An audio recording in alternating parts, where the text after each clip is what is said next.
Hey, so glad that you are back today.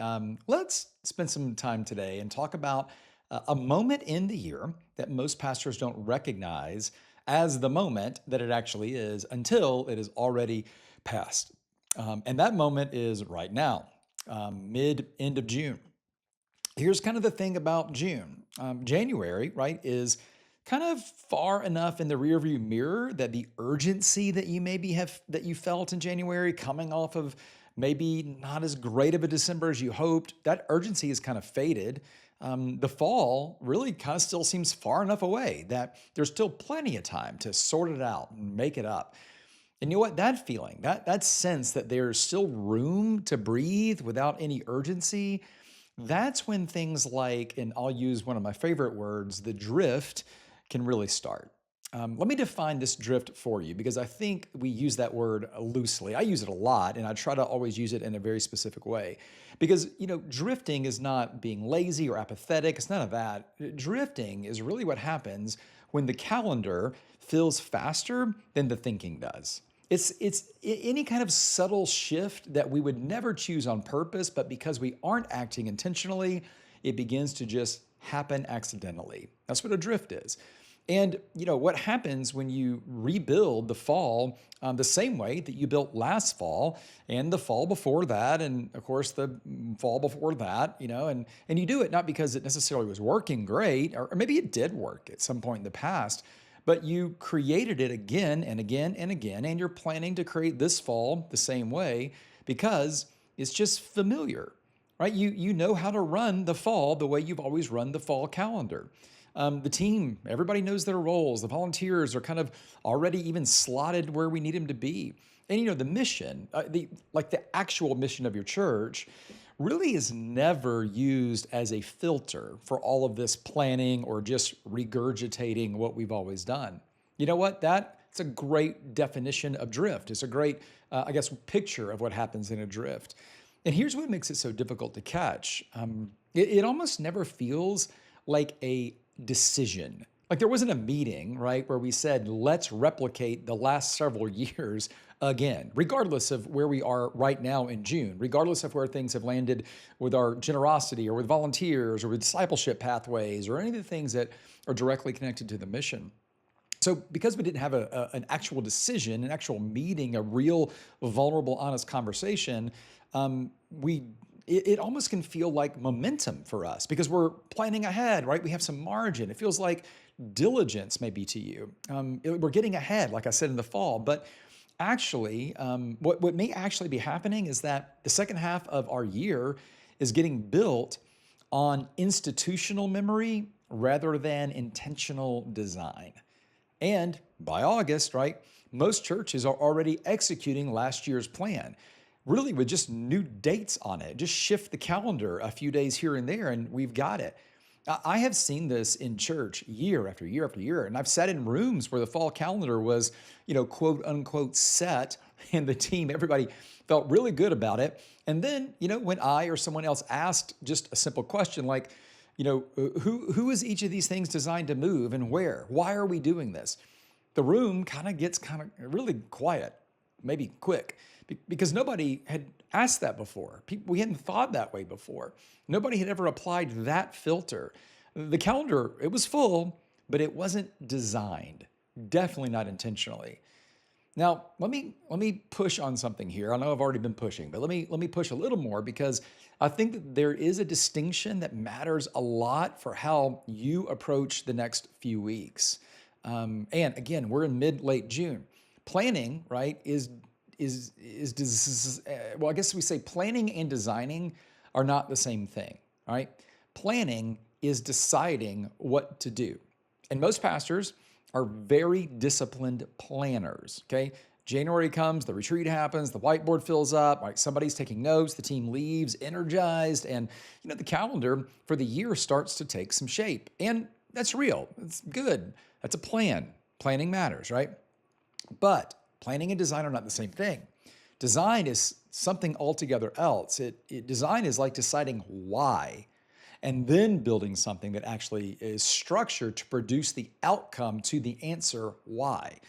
So design means that you've connected what you are running or planning to where you're trying to take people, where your mission is headed.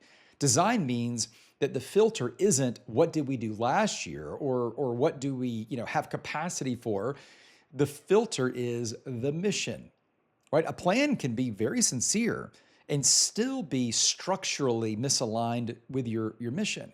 You can execute it faithfully, right? And your team can work really hard. And I mean, even attendance may feel solid.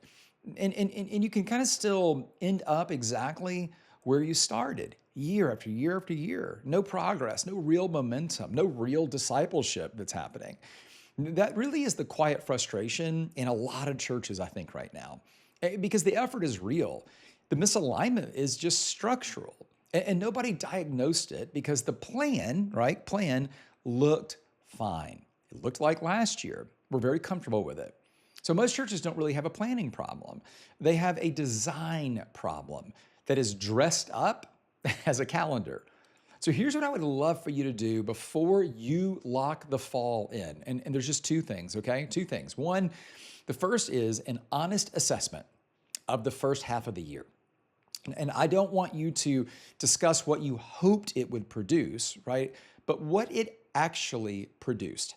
Like, who moved forward spiritually in your church over the last 6 months? And not an individual, but categorically. Were you able to move non-believers forward? Were you able to move new believers forward? Maybe more mature people into deeper levels of engagement, And of course, the opposite, who didn't move forward?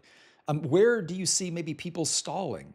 What did you run that filled a slot and required a lot of effort, but it didn't actually move people closer to the mission? I ask, I would love for you to ask those questions without protecting the answers, because those answers really become the raw material for designing the second half of this year. So that's the first thing. Here's the second thing. The second thing is filtering your decisions. So before you confirm what makes it into the fall calendar, run every item through one question.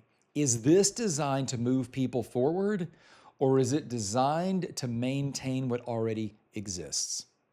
Some of what already is planned is right, and you should do it.